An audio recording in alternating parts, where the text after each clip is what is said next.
Welcome to Broods, Money and Moods. I'll count you in, sorry. In 5, 4, 3. Welcome to Broods, Money and Moods with the 2 C's. The podcast for all those raising multiples. I'm Kathy, mum of 3 and money mentor. I'm here to help you demystify your finances and manage your resources. And I'm Caroline with my brood of 4. I'll be looking at well-being and all things mindful. Think of us as your buggy buddies, helping to steer you through the chaos of raising your brood.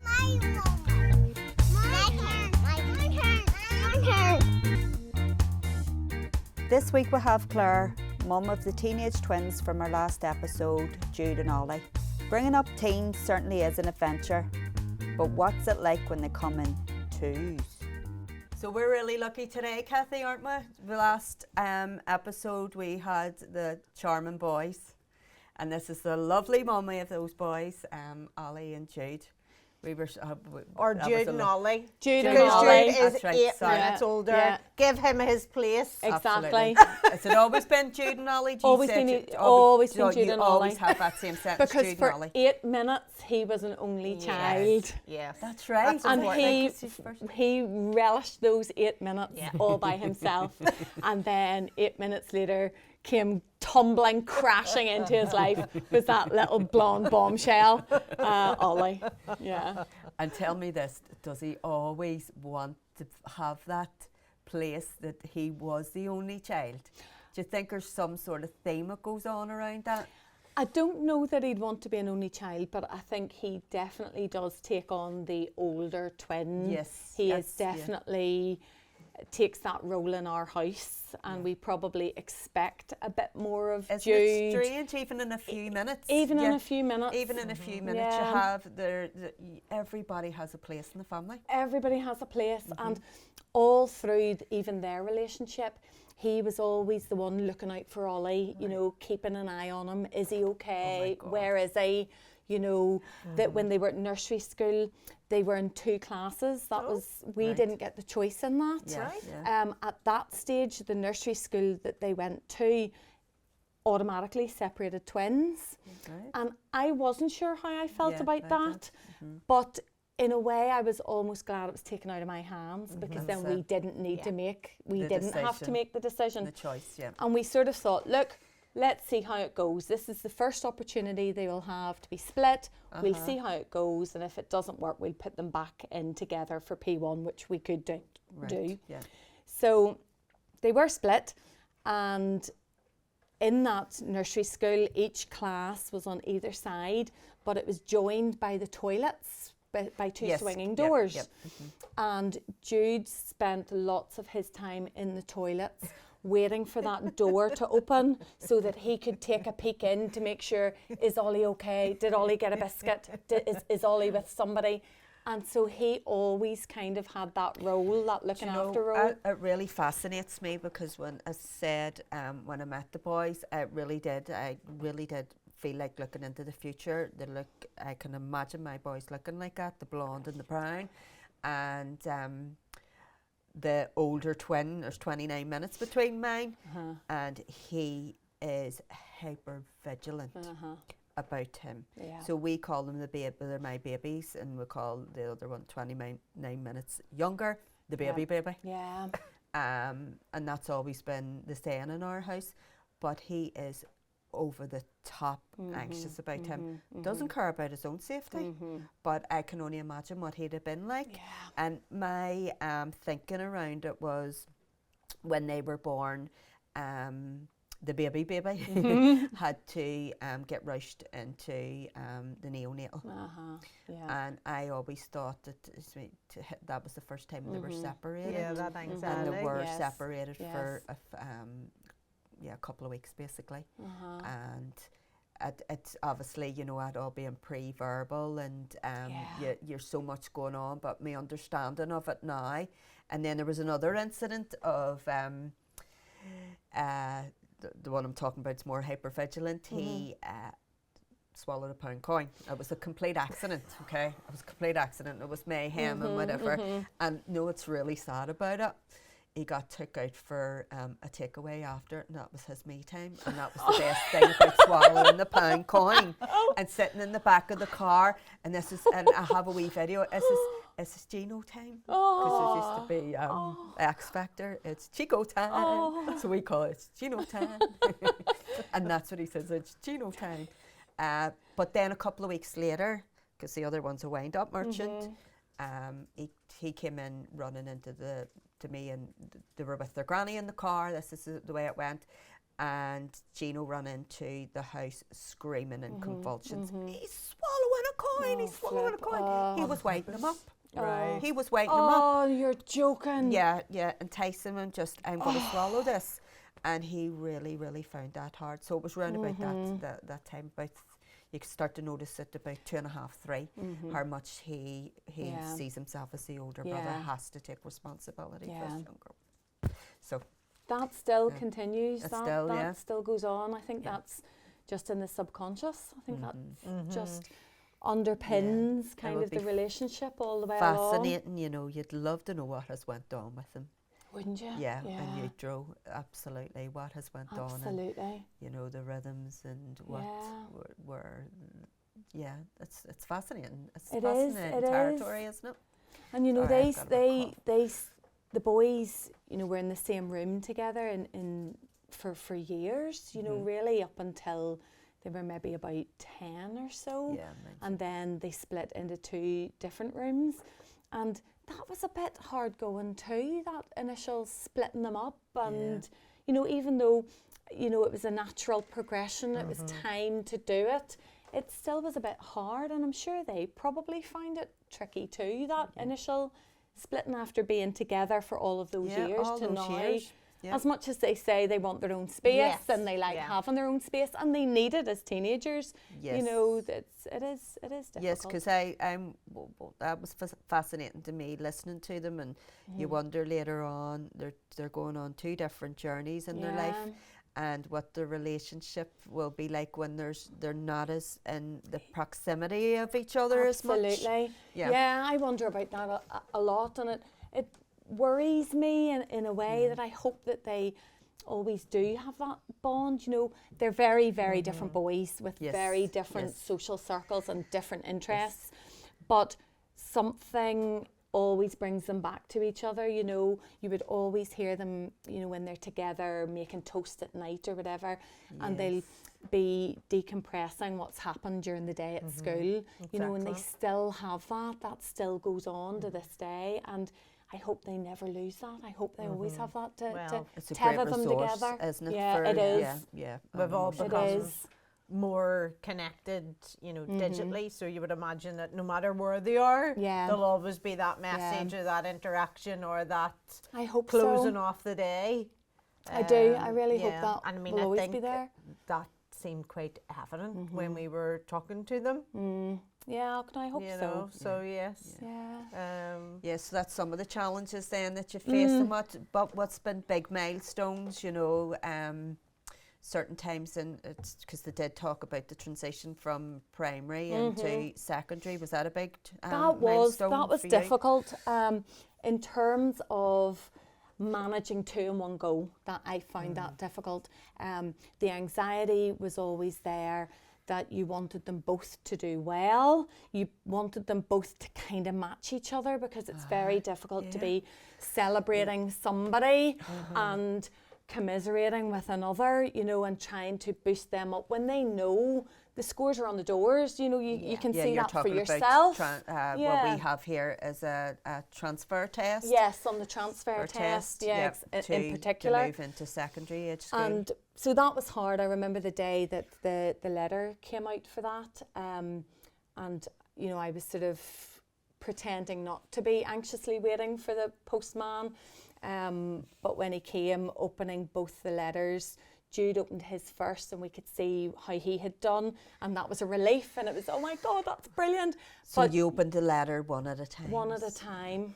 Right, okay. And so that was great, but I was holding back because I didn't want to give it all the big 60 because I wasn't sure what was coming in 1 minute down the path.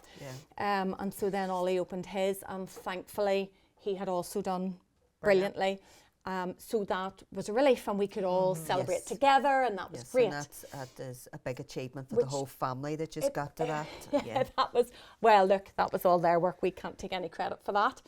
But then the next step, the next step of that was then waiting for what schools were they going to go to? That was the next letters to come. You know, that was a few months after the results, and they had both wanted to go to the same school. And it's quite difficult to get into, and it's having that good grade isn't always enough to guarantee it a place. Right. It's like the A++, isn't it? It's not even good enough. It's A. It's that system. You kind of take your chance, and you then fall into kind of a lottery of whether you'll get the place or not, even with the A. Even with the good, really good grade. And so then we had that worry of, what if one gets in and the other one doesn't? How's that going to work? How are we going to manage two different schools? How are we going to manage one kid being really delighted they got the school that they wanted, and one kid being disappointed that they didn't? You know, there was a whole lot of that going on. So actually, I found that Saturday morning, more terrifying than actually the results day. Yeah, that was hard. It is. It's when you're envisaging these things as you go along, and then it's the experience of it while you're in it as well. You know, you can't live in the moment there. No, you can't. You can't live in the moment. You know, at the moment of that, you're anticipating it's what am I going to have to deal with. And I have heard that experience of one twin having a different result than another, and it must be a very tough day, because either way you can't win, because there's commiseration, and then there's a celebration that you can't get to that level of as well. Funny, I find even with pupil of the week, that's what we do in schools here, probably similar in schools worldwide, and that is another thing that comes in, and I was going, please let them have it on the same day, please. Every time there's pupil of the week, and you get it a couple of times a year, there's nothing but trouble in my house. We got it last week. Yeah. We got it last week together, and it was such a celebration, and it was such a lovely day. But that has been the first, actually, the Habit had it once, and it was, I know it was part of a classroom assistant. I think she had an input in it because she has twins. Yeah, right. You know, she's had she understands. the understanding of it really causes a massive problem in my house. It really does. Yeah. You have to suspend all of those emotions until you get the second twin through, and that could be months down the line. Let's take a short break now for Kathy's top tips on how to get yourself about with your buggy buddies. Preparing your twins for independent living can start with a move to their own bedroom.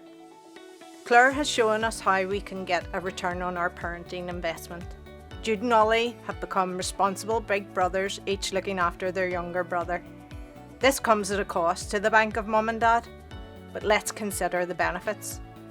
Spending one-on-one valuable time with a big brother, learning life skills, and win-win, depending on the rate negotiated.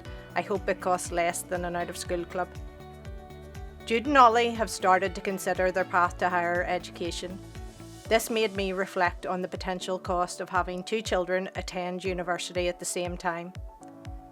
We always have a financial cost just over the horizon, and this needs a financial plan. And ideally, an investment time frame of 5 to 10 years will help.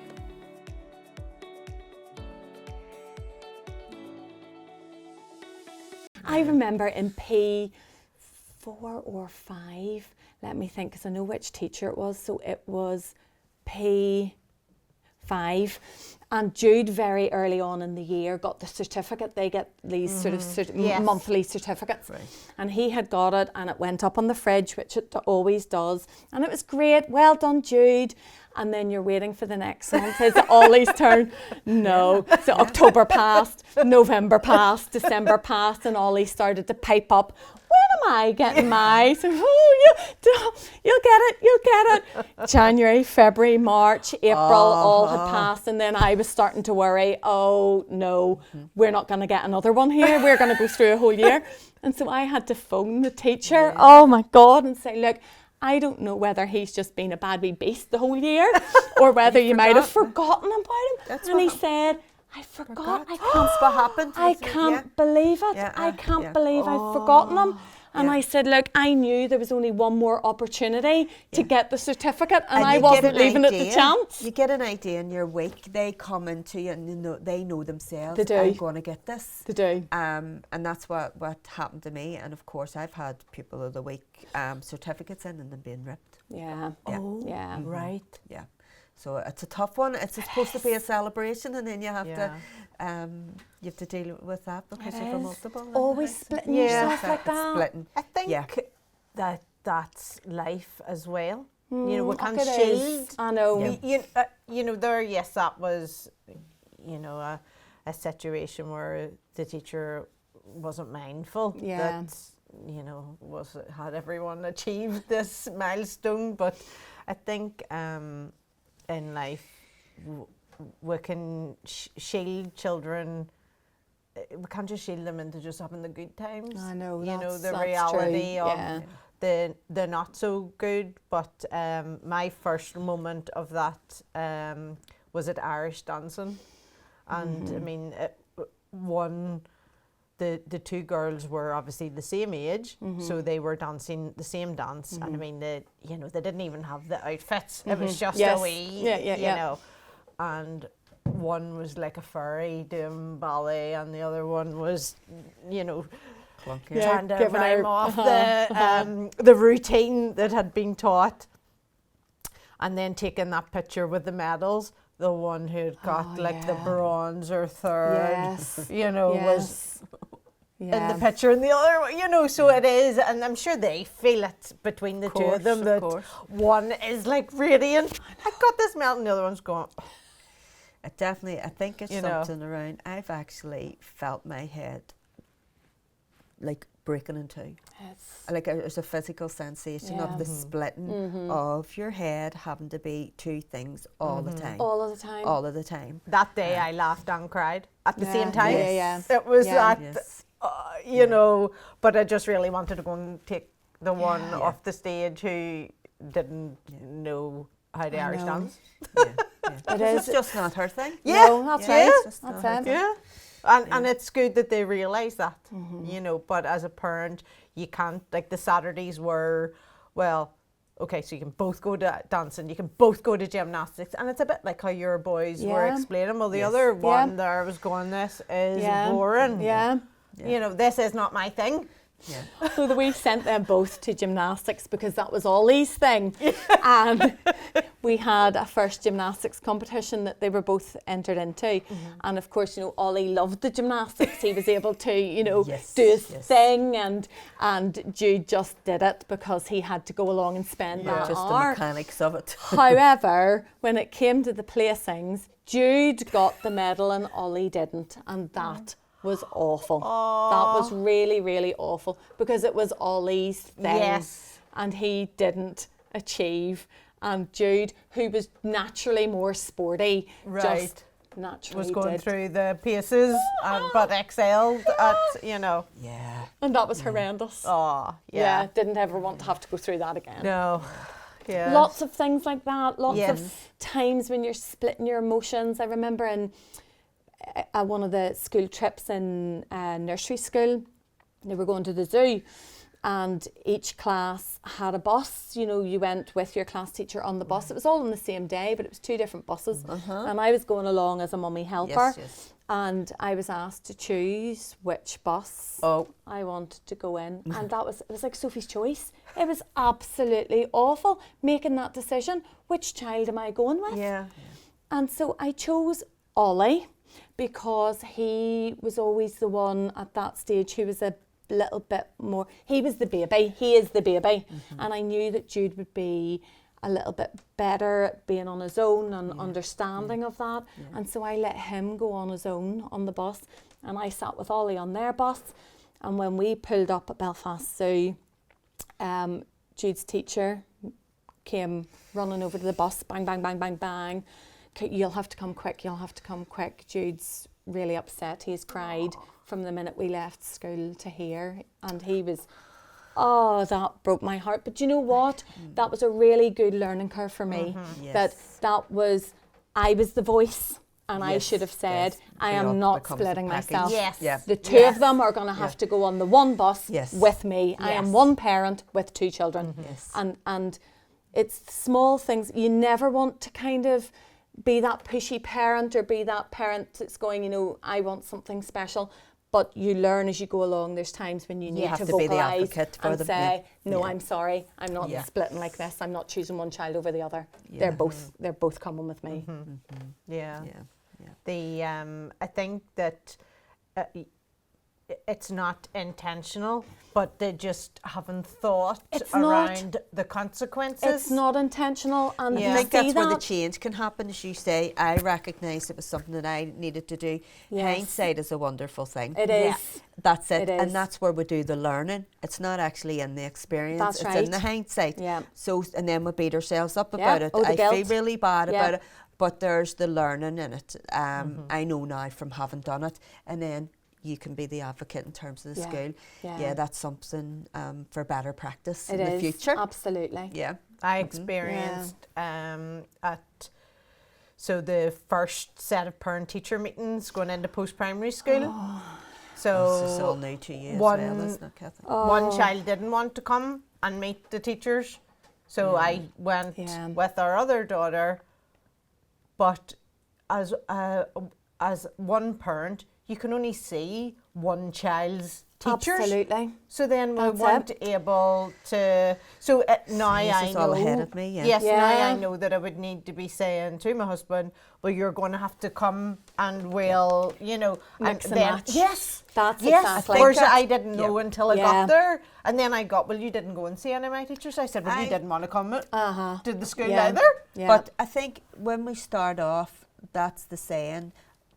Twins, triplets, you know, multiples. It's a two-person job, and we forget it after we've got through the nappies and things like that. So it's reminding ourselves of it. It's a two-parent job when that is possible, obviously. So it's good. I'm getting good insights here. I had messaged a mum who has twins in their school, just twin boys, just the year above them, and I had messaged her saying, we are now have to go to the parent-teacher meetings for the GCSEs this year. They are two completely different subjects. They have no teachers that are the same. So we have, 10 teachers for Jude, 10 teachers for Ollie. How is that? How are we going to be able to manage that? How did you manage that? And she had written back and said, she had stumbled along in that bit too, and that on hindsight she wishes that she'd done what she could on the day, and any that she didn't get scooped up, she should have emailed in to say, we didn't get enough time to see all of the teachers, and here is who we still need to speak to. And I thought that sort of settled me a little bit, because I thought that's a good action plan. We'll go and see what we can do. We'll do as many as we can, and if there's any that's important to us that we do, we will email the school and ask. I think I did do half of that. Contact the school, who else I need to see, but then I didn't deliver on the actually going. I think I did one telephone meeting, but then as time, Caroline, it's the busyness, and us talking about this now has made me realise, actually, I still need to go and speak to those other teachers, but it's dealing with what's in the moment. What's in front of you? But it'd be good, to have these conversations, really. What's going off in my head at the minute is the way when the schools come in, or the photographer comes into the school and they give you a slot for have you got anybody else, other siblings, and I find that's a good 2 for 1. I always get the photograph of the 2 of them in it. If I get round to buying it, I usually forget. But the likes of that is in place, and these things that comes up, and we have to be our own advocates in these, you know. I think we do. Yeah, or go to is it PTAs you bring that up with, or something that you know? It's the school. I think it's the school. Yeah. That it's only when we bring these conversations up that we can think about how. Can you think about that, or it's even things like school assemblies. You know, when the boys were doing, say, the nativity, or there was one on this side of the stage and one on this side of the stage, and my camera, it was like the Blair Witch Project. You know, you were nearly being sick trying to just catch both of them at the same time. Just put them beside each other. Just put them beside each other, so I just need to do that. And that's what I'm talking about. He was a real asset to me, the person in the school, because she had twins of her own. And I always knew when there was that bit more extra special touch of me. I know who's involved in that. She's brilliant. I think some of these things you wouldn't even consider, you wouldn't even think about. It's not even something that you'd think about unless you had twins yourself. And we had to do that this Christmas. I think that's what we learnt, right? You stay on the camera on that one, you stay on the camera on that one. And it is when they're selected for a certain thing, and the other one plays a big part and the other one plays a smaller part. But we found out at the end of primary 7 that one of our daughters had been called such and such's sister. Right. Okay. So it's nearly then teaching that child to advocate for themselves. There's Say, the excuse me, I'm individual Kathy. identity. You know, I'm not Caroline's sister. I'm not her twin. I'm a person. Although I was always very careful not to call them the twins. I would be the same. I'm I was quite mindful about that. And I'm sure I slipped up sometimes. Of course, But generally, I was always very careful to say Jude and Ollie or the boys, not the twins. Individual identities. There's just so many topics we could get into here, isn't it? Because you've got to that stage and you've worked through a lot of those challenges, and you've navigated them very well, obviously. Well, I'm not sure. And went on to have more. You know, after a big gap, after the shock had worn off, then we thought, let's go again. We didn't even get into anything around, you know, the next 2 coming along. And your bigger brood. It is really about trying to find time with them individually. I know that doesn't always happen, and it is so hard to do, especially as your family grows and there's more and more children. You're split every way. But it is really lovely to have those little moments. You know, Jude goes up to his girlfriend Anna's house on a Sunday, who doubles up as Ollie's best friend, so that kind of works out quite well. But I pick him up from her house on a Sunday evening, and we get the car journey home, and that's always really lovely. It's only short little journey, but it's nice just him and I having a chat. How was your day? What have you got coming on this week? You know, did you do all that work you were meant to do? You know, what worries have you got going forward? And similarly, when I get those chances with Ollie in the car, we like to do a little bit of car karaoke. And we crank the music up, and he's Ollie, so like mine. I can't believe this. It's just like Ollie does do a lot of this as I'm singing all the wrong words to all the Taylor Swift songs. But the car, I know that he loves something in the car. Not making eye contact. Absolutely, and them telling you things in the back. I used to ask my daddy everything in the car on the way to school. I love getting the feel of my daughter's leg, you know, because when they get that bit older, there's not a tactile and there's not as much touch. And I give her a wee rub in her, I just see her eyes and just that closeness. But you've given us some lovely tips today. Thank you very much, Claire. You're very welcome, ladies. Excellent. Thank you. Thank you. That's it for now from Broods, Money and Moods. Before we go, here's Caroline with some final reflections on today's conversation. Who understands this? I imagine it's a dilemma that all parents of multiples face. We often have to deal with 2 opposing emotions at once, like having a sense of pride as one child succeeds and sorrow for the other who may believe they've failed. I've heard parents of twins say parenting multiples is rarely black or white. So how do we hold these two emotions, even the uncomfortable ones, at once? As we talked about with our guest Claire, we can't shield our children from all of life's harsh realities, but we can help them process these tougher feelings. But first we need to acknowledge our own. What may help is self-compassion. In the words of Kirsten Neff, offer self-kindness, such as, what would you likely say to a friend in this position? Something like, this is tough. You have to be two things at the same time to your children. So can I be a kind friend to myself at this time when I think this situation is impossible? Secondly, recognise the common humanity. You're not alone. Many parents throughout the world have struggled with a similar experience. Remembering parenting multiples is not a one-person job. Can the other parent give one child full attention, or even a grandparent come on board? And thirdly, be mindful. Wise words from Claire, our team mum of twins, was, deal with what's in front of you. Acknowledging the present moment and accepting it even when it's difficult. And by hopefully offering some self-compassion, it may lead to some solutions. We can help children model our behaviours by showing them how to manage disappointments in a healthy way. We can help mirror that when things don't turn out the way we hope, we can acknowledge the feelings that we have, even when they're tough. This is a healthy process and a valuable skill for both adults and children. I'll leave you with this quote. We're all imperfect parents, and that's okay. Tiny humans need connection, not perfection.